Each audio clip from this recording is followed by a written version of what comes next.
Boa noite a todos, boa noite a todas. Que sejamos todos bem-vindos a mais esta live realizada pela Sociedade Espírita Allan Kardec, da cidade de Goiuerê, estado do Paraná.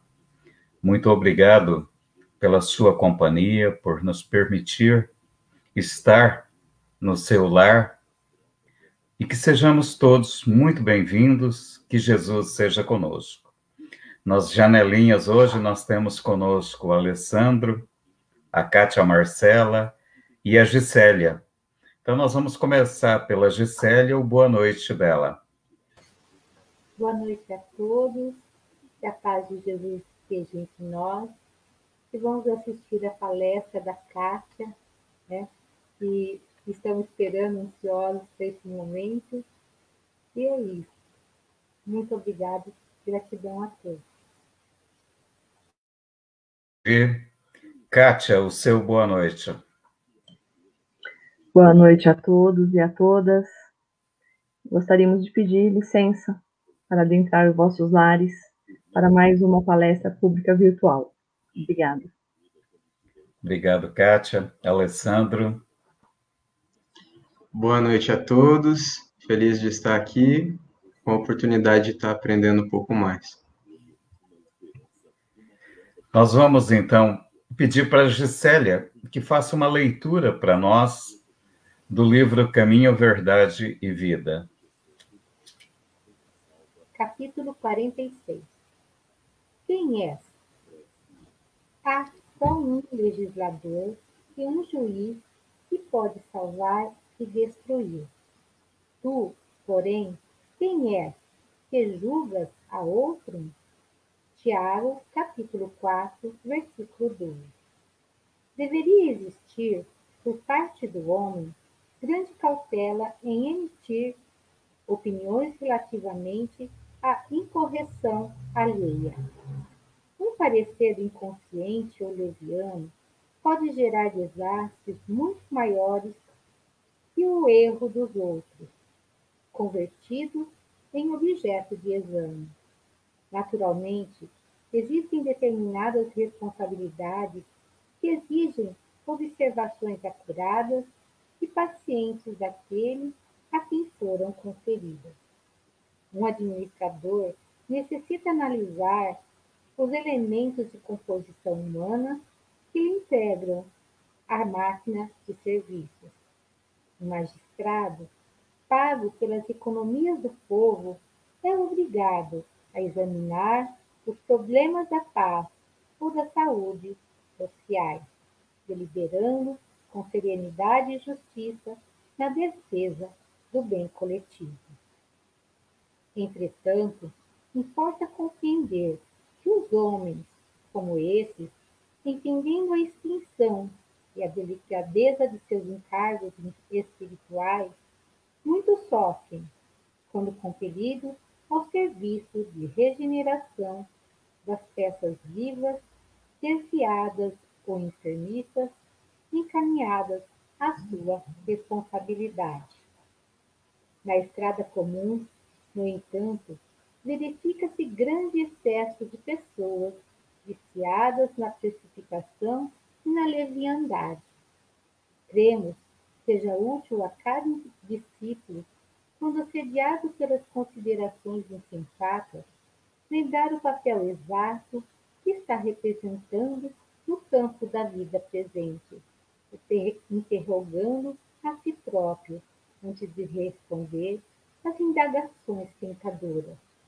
Será que este assunto é de meu interesse? Quem sou? Estarei de fato em condições de julgar alguém? De Francisco Cândido Xavier, pelo Espírito de Emmanuel. Livro Caminho, Verdade e Vida. E agora nós vamos pedir para o Alessandro conduzir os nossos pensamentos em oração para que nos harmonizemos, cessemos as atividades exteriores e, por um momento, possamos parar para ouvir a mensagem do Mestre.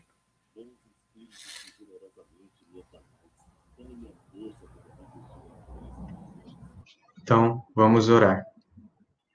Querido Pai, querido Criador, agradecemos por mais essa oportunidade, por estarmos vivos. Agradecemos pela nossa saúde, pela vida de todos que amamos, de todos que necessitam do seu amparo, que nunca falta. Agradecemos, querido Pai, pela oportunidade de estarmos aqui como aprendizes, sabendo que logo após temos a tarefa de exercitar os seus ensinamentos. Querido Pai, agradecemos que nessa noite os nossos corações possam estar receptivos aos ensinamentos, que possamos refletir, transformar e mudar a rota do nosso destino, direcionando os nossos esforços para o amor, para a caridade e para a paz. Muito obrigado, querido Pai, pois sabemos que momentos como esse renovam nossas esperanças e nos fortalecem para mais um dia. Muito obrigado. Que assim seja. E hoje a nossa live está sob a responsabilidade da Kátia Marcela, e ela vai nos falar sobre o tema Deus ajuda. Kátia, com você. Obrigada, Lourenço, Gisele, Alessandro, a todos que estão online, pela presença de vocês. E hoje a nossa fala será sobre Deus ajuda.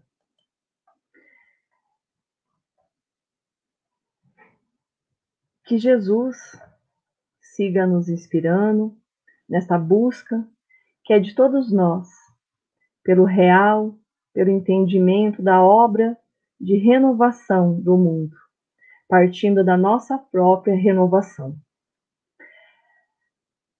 A fala é sobre um personagem da Boa Nova, Lázaro, que é a forma grega da abreviação hebraica Eleazar, Deus ajuda. Lázaro, o viajante do país desconhecido. E gostaria de convidar cada um, estou vendo aqui amigos de Ubiratã, Maringá, Campo Mourão, Belém do Pará, para essa viagem junto a esse país desconhecido.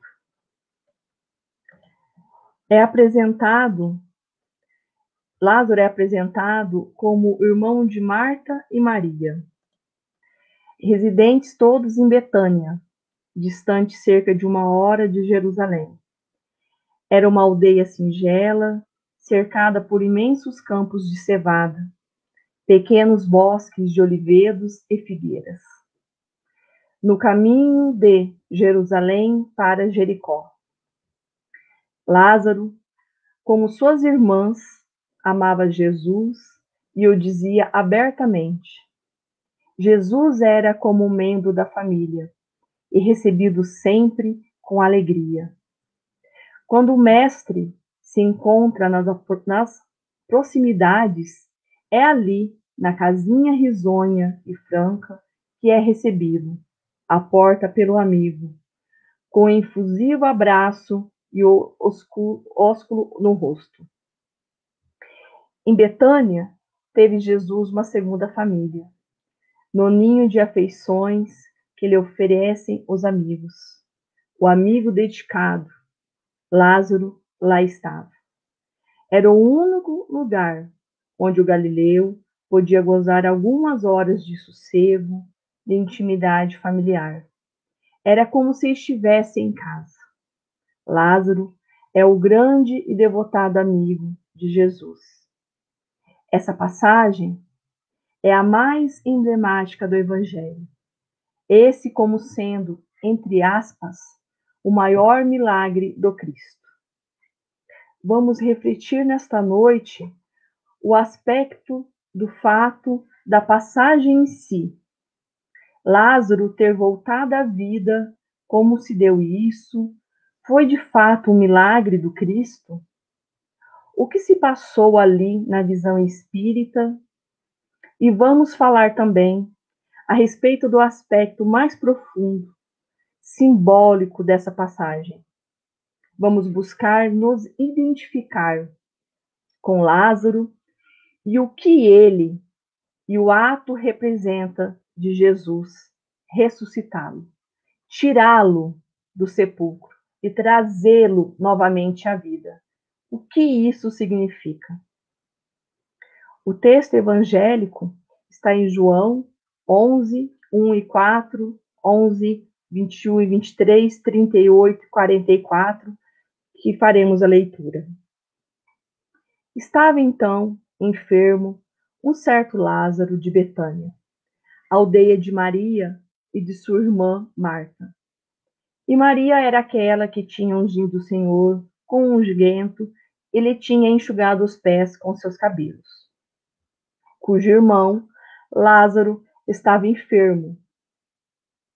Mandaram-lhe, pois, suas irmãs dizer: Senhor, eis que está enfermo aquele que tu amas. E Jesus, ouvindo isso, disse: Essa enfermidade não é para a morte, mas para a glória de Deus, para que o Filho de Deus seja glorificado por ela. E assim falou, e depois disse-lhe: Lázaro, o nosso amigo, dorme, mas vou despertá-lo do sono. Disse, pois, Marta a Jesus: Senhor, se tu estivesse aqui, meu irmão não teria morrido. Mas também, agora, sei que tudo quanto pedires a Deus, Deus te concederá. Disse-lhe Jesus: Teu irmão há de ressuscitar. Jesus, pois, movendo-se outra vez muito em si, foi ao sepulcro, e era uma caverna, e tinha uma pedra posta sobre ela. E disse Jesus: Tirai a pedra. Marta, irmã do defunto, disse-lhes: Senhor, já cheira mal, porque já é de 4 dias. Disse-lhe Jesus: Não te hei dito que, se creres, verás a glória de Deus? Tiraram, pois, a pedra, e Jesus, levantando os olhos para o céu, disse: Pai, graças te dou, porque me haveres ouvido, e eu bem sei que sempre me ouves, mas eu disse isso por causa da multidão que está ao redor, para que creiam que tu me enviaste. E tendo dito isto, clamou com grande voz: Lázaro, vem para fora. E o defunto saiu, tendo as mãos e os pés ligados com faixas, e o seu rosto envolto num sudário. Disse-lhes Jesus: Desligai e deixai-o ir. É interessante lembrarmos, até a minha última live aqui na Sociedade Espírita Allan Kardec de Goerê, que ressurreição, à época, era qualquer ato de levantar, de estar em pé.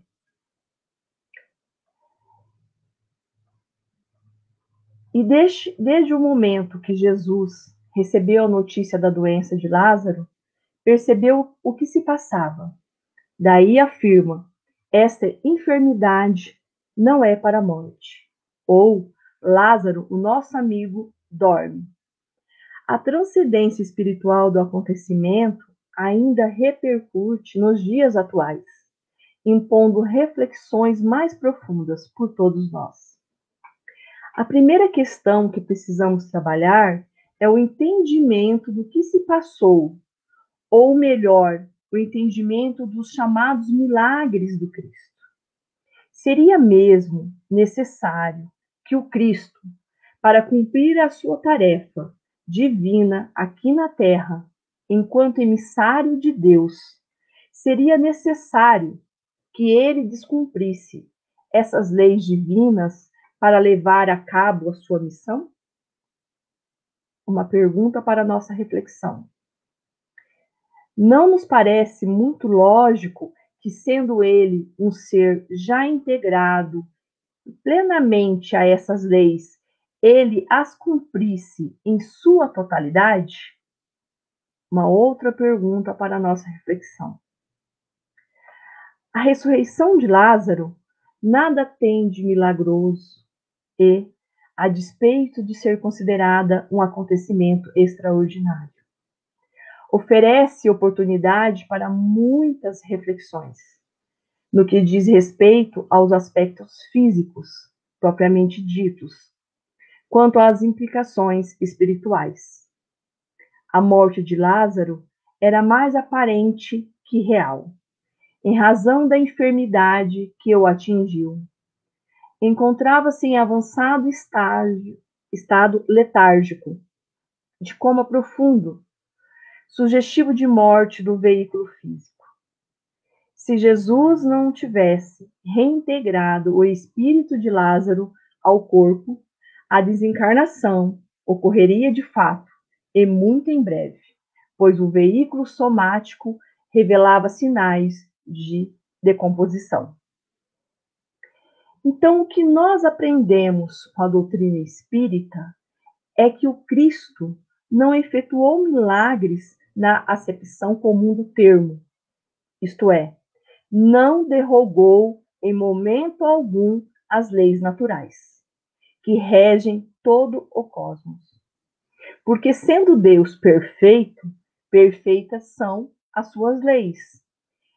E, se em algum momento elas precisassem serem derrogadas para que a vontade do Pai se cumprisse, elas deixariam de ser perfeitas, ou o Pai deixaria de ter este atributo de perfeição. Não que ele não as possa derrogar, mas qual seria o intuito disso? Então é mais vinculado à lógica, o bom senso que a doutrina nos apresenta e nos convida a ter, é que aquilo que para nós parecem milagres, nada mais são do que as aplicações das leis divinas que ainda desconhecemos, a utilização de potencialidades de cada um de nós enquanto criaturas que para o Cristo já eram bem aplicadas, ou melhor, aplicadas em sua plenitude. E é isso que se vai se passar no caso de Lázaro. Não há ali um milagre no sentido lato do termo, mas comum do termo, de derrogação das leis divinas. Há simplesmente a aplicação dessas leis no sentido mais amplo, algo que ainda era inalcançável para nós. Então, Lázaro não estava eminentemente morto. Lázaro estava passando por um processo que se assemelhava à morte, mas não era a desconexão do espírito ao corpo físico, concretizando o processo de desencarnação. Por isso, na questão 423 do Livro dos Espíritos, Kardec pergunta a respeito da letargia, da possibilidade de voltar à vida, e os espíritos respondem: quando um homem aparentemente morto volve à vida, é que não era completa a morte. Já nos dando a ideia do que se passara com Lázaro, um processo de letargia profundo, que muitas vezes chega até mesmo o ponto da decomposição de algumas partes do corpo, explicando também o processo do mau cheiro oriundo do corpo de Lázaro, sobretudo nas extremidades do corpo, aonde falta a circulação. Então, o que Jesus fez ali foi tornar a vida ou reanimar por meio do seu magnetismo incomparável, possibilitando os recursos para que Lázaro pudesse voltar à vida ativa no corpo. Porque, se de fato os laços que unem o espírito e corpo tivessem sido rompidos, não seria possível esse retorno, como os Espíritos esclarecem na questão 423 do Livro dos Espíritos. Em se rompendo por efeito da morte real, os laços que prendem um ao outro integral se torna a separação, e o espírito não volta mais ao seu envoltório físico. Uma curiosidade, Bezerra de Menezes, por exemplo, no capítulo 1 do livro Recordações da Mediunidade, de Ivone do Amaral Pereira, a grande médium, que sofreu, ela própria, um processo de catalepsia ou letargia, melhor dizendo, quando tinha 29 dias de vida, sendo quase enterrada a vida. Não fossem as preces de sua mãe, a Maria, mãe de Jesus. Ele nos relata, neste capítulo, quase inteiro a respeito da letargia e catalepsia. Nos traz uma informação curiosa, nos dizendo que o caso de Lázaro era uma letargia profunda, derivada de uma depressão por conta de uma enfermidade. Lázaro estava enfermo e acabou caindo nesse processo de desânimo pela vida e acabou entrando nessa letargia, que foi curada, vamos assim dizer, por Jesus, por meio de seu magnetismo incomparável. Como está na questão 424 do Livro dos Espíritos, quando os espíritos da codificação nos falam dos meios que existem para reanimar a criatura que entrou nesse processo. Sem dúvida, e todos os dias tendes a prova disso, o magnetismo, em tais casos, constitui muitas vezes poderoso meio de ação, porque restitui ao corpo o fluido vital que lhe falta para manter o funcionamento dos órgãos. A letargia é sempre natural. A catalepsia é por vezes espontânea, mas pode ser provocada e anulada artificialmente pela ação magnética. Então, de nenhuma maneira diminuímos a figura do Cristo, por ele não ter executado o milagre na acepção mais comum do termo. Pelo contrário, ele se engrandece, porque nós vemos agora um ser de tal maneira harmonizado com as leis divinas que consegue realizar coisas ou desenvolver os seus potenciais em plenitude, o que ainda para nós não é possível. Mas já conseguimos, em algum nível, fazer aquilo que ele fazia, até o ponto em que no futuro, após todo o processo evolutivo de que deveremos percorrer, poderemos fazer o que ele já consegue fazer. Por isso que ele diz: as obras que eu faço, vocês poderão fazê-las também, até mesmo maiores do que estas. Jesus não veio de maneira nenhuma derrogar as leis divinas, como ele mesmo disse, veio cumpri-las.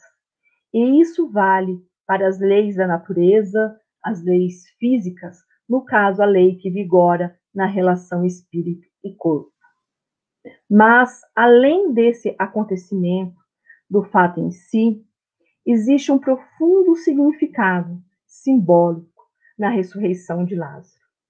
É que vai nos dizer qual é esse significado em torno ali do sepulcro, da volta à vida, é Emmanuel, no livro O Consolador, na questão 317. Quando perguntam a ele o sentido mais profundo dessa ressurreição, e ele responde: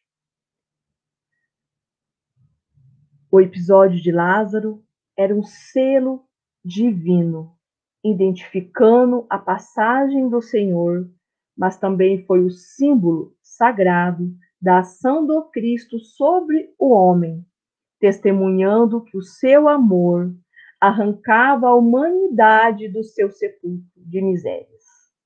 Humanidade da qual tem o Senhor dado o sacrifício de suas lágrimas, ressuscitando para o sol da vida eterna, nas sagradas lições do seu evangelho de amor e de redenção. Esse processo emblemático que se deu para a posteridade como símbolo da passagem de Jesus pela terra, porque a gente vai compreendendo que na criação divina só há vida. A morte é simplesmente um processo transitório de transformação do corpo, de mudança de ambientação. Mas, essencialmente falando, na criação divina só há vida. Por isso Jesus diz: Deus é Deus de vivos, não de mortos, porque para ele todos vivem. No entanto, existe uma série de fatores oriundos de nós mesmos, de nossas escolhas, que nos impedem de contemplar essa vida na sua beleza e na sua plenitude. Ora, o mestre ao Pai e depois brada com voz vibrante: Lázaro, vem para fora.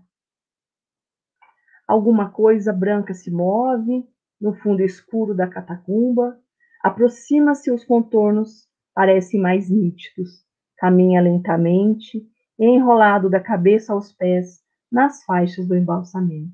Lázaro responde: Jesus, eis-me aqui, Senhor. Então as vendas, os sudários, as amarras que ali envolviam Lázaro e o prendiam ao sepulcro são as vendas de nossas paixões, do nosso egoísmo, do nosso orgulho, do materialismo, que limitam a nossa visão do sol da vida eterna. Como diz Emmanuel, em sua resposta, que impedem a nossa visão da vida em toda a sua beleza, em toda a sua plenitude, daquilo que nos aguarda nas esferas superiores, daquilo que nos envolve a cada momento da solicitude de Deus, em cada instante, em cada passo de nossa existência. Então, por meio dessas escolhas equivocadas, da nossa ignorância, das nossas imperfeições, nós mesmos nos arrojamos a esses sepulcros que ali nos impedem de ter acesso a essa vida plena. E Cristo vem nos subtrair desse sepulcro, nos trazendo, nos possibilitando os recursos para alçar para fora dessa caverna, em direção ao sol do Criador, ao sol da vida eterna. É isso que Jesus vai fazendo aos poucos conosco, nos subtraindo dessa escuridão que queremos para nós mesmos.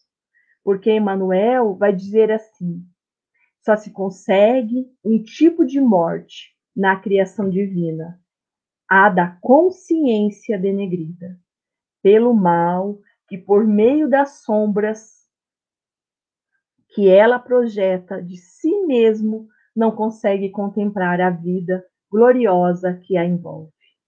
Então esse sepulcro que Lázaro estava é, na verdade, um símbolo dos sepulcros aos quais nós arrojamos ao longo da nossa jornada evolutiva, nos processos de afastamento das leis divinas. Quando criamos essas sombras que nos envolvem, sombras de culpa, de remorso, do egoísmo, do orgulho, que nos impedem de ver a vida em toda a sua plenitude.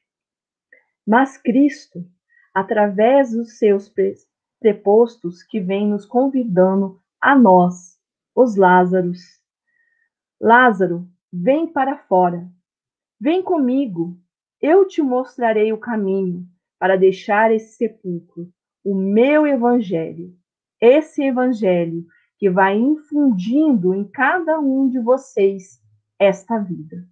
Uma vida cada vez mais abundante, um novo olhar, uma nova compreensão por meio da luz interior que vai se acendendo. É também um símbolo da oportunidade renovada que temos na reencarnação, de receber essa luz por fora, de deixarmos lá no sepulcro de culpa, de remorsos que nos encontrávamos no mundo espiritual e tornarmos a luz da reencarnação, para que, de novo, libertos momentaneamente dessas amarras, dessas vendas, desses sudários, podendo construir a luz por dentro de nós, para que ela nos acompanhe onde quer que estejamos. É isso que nós vamos percebendo também numa bonita mensagem de Emmanuel intitulada Como Lázaro, no capítulo 112 do livro Caminho, Verdade e Vida. O regresso de Lázaro à vida ativa representa grandioso símbolo para todos os trabalhadores da terra. Os criminosos arrependidos, os pecadores que se voltam para o bem, os que trincaram o cristal da consciência, entendem a maravilhosa característica do verbo recomeçar. A sensação do túmulo de impressões em que se encontrava era venda forte a cobrir-lhe o rosto. Jesus, compadecido, exclamou para o mundo: desligai-o, deixai-o ir. Essa passagem evangélica é assinalada, pela profunda beleza, preciosa é a existência de um homem, porque o Cristo lhe permitiu o desligamento dos laços criminosos com o pretérito, deixando-o encaminhar-se de novo às fontes da vida humana, de maneira a reconstituir e santificar os elos de seu destino espiritual, na dádiva suprema de começar outra vez. Então, percebemos a profundidade desse símbolo. O Cristo, ao longo dos séculos, é aquele que tem convidado a todos nós, a humanidade, os Lázaros, presos em seus sepulcros, a deixarem essas amarras, despertar dessa letargia moral e se dirigirem ao sol da verdade, o sol da vida eterna. Despertar da letargia moral para a renovação moral, que é, no Espiritismo, o ato pelo qual a criatura humana, ao tomar consciência de sua realidade espiritual interior e de suas consequências, adota a iniciativa de modificá-la, sempre para melhor, para que suas atitudes passem a ser um efeito virtuoso de tal melhora. Para isso, adotam-se métodos que vão da autocrítica à vigilância de sentimentos, pensamentos e atitudes, da fé raciocinada à prática das virtudes e renúncias contrárias ao sentimento que se quer alterar. Semelhante renovação é o fim essencial e exclusivo do Espiritismo, segundo o item 292 do Livro dos Médiuns. Tal assertiva também é reafirmada no item 303 do referido livro, ao declarar que o objetivo da doutrina espírita é o aperfeiçoamento moral da humanidade. E apercebemos que a criação, queridos irmãos e irmãs, só é vida, que a morte só existe para aqueles que se fecham para as leis divinas e criam ao seu redor as sombras, por meio do mal, por meio do orgulho, e o egoísmo. Jesus nos convida à luz, a deixarmos para trás os sepulcros em direção à vida plena.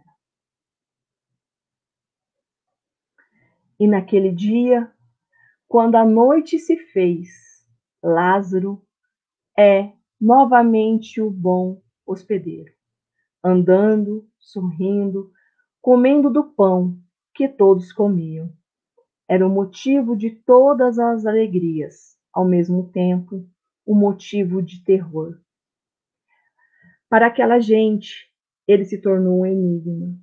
Quais seriam suas recordações daqueles 4 dias em que estivera no Vale da Morte? Mas ninguém ousava lhe perguntar as aventuras da misteriosa viagem.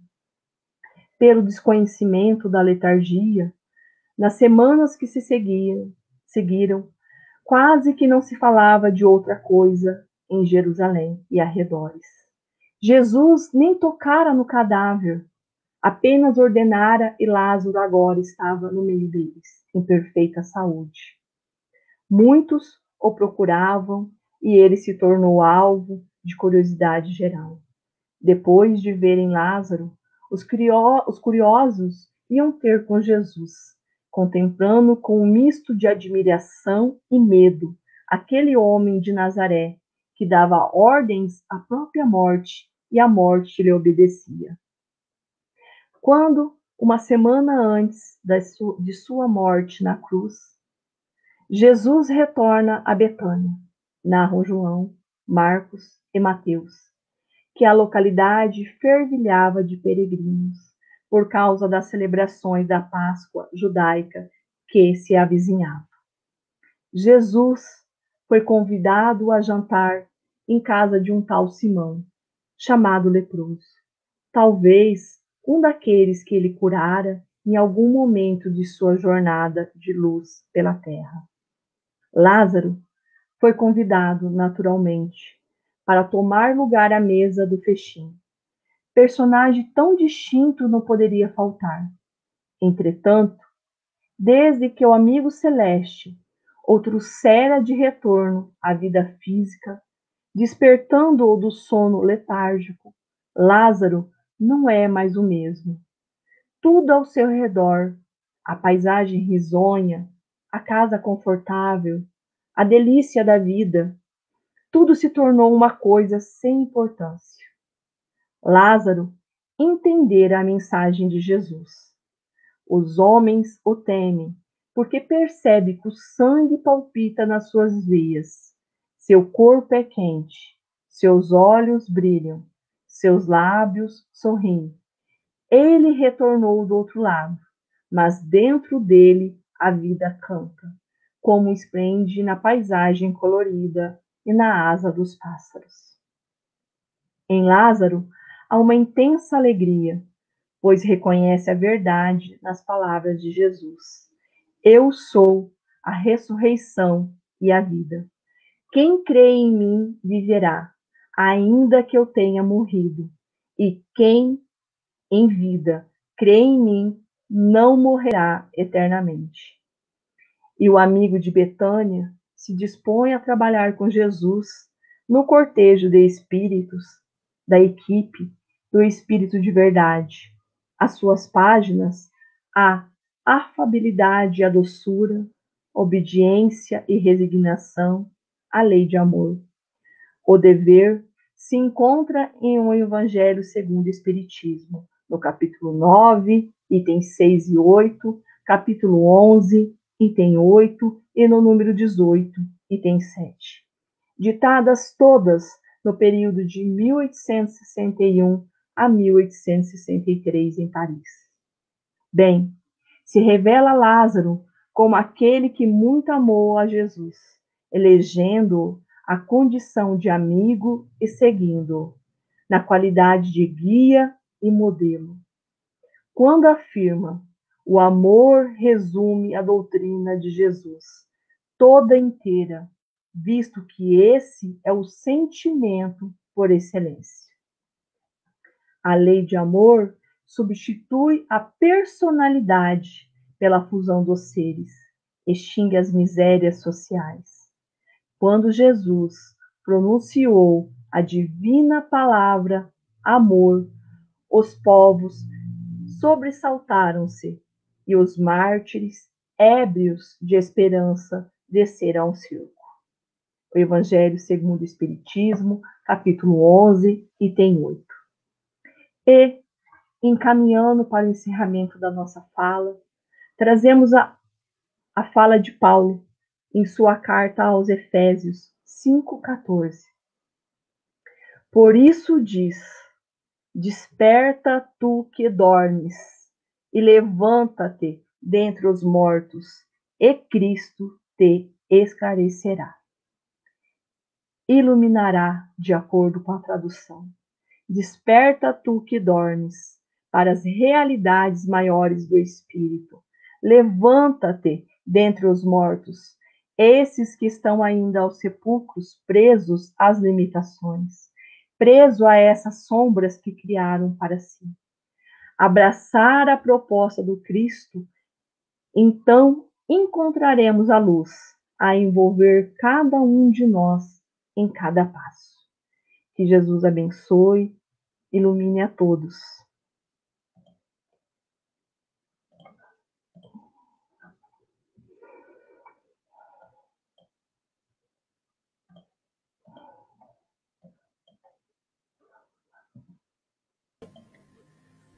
Obrigado, Kátia, pela palestra, pelo ensinamento. Queremos agradecer a todos que estiveram conosco nesta live. Muito obrigado pela companhia. E convidando a todos para que no próximo sábado estejam conosco novamente, e a palestra estará a cargo da nossa companheira Ivone Carreão. Vamos fazer então a nossa oração final. Vamos orar.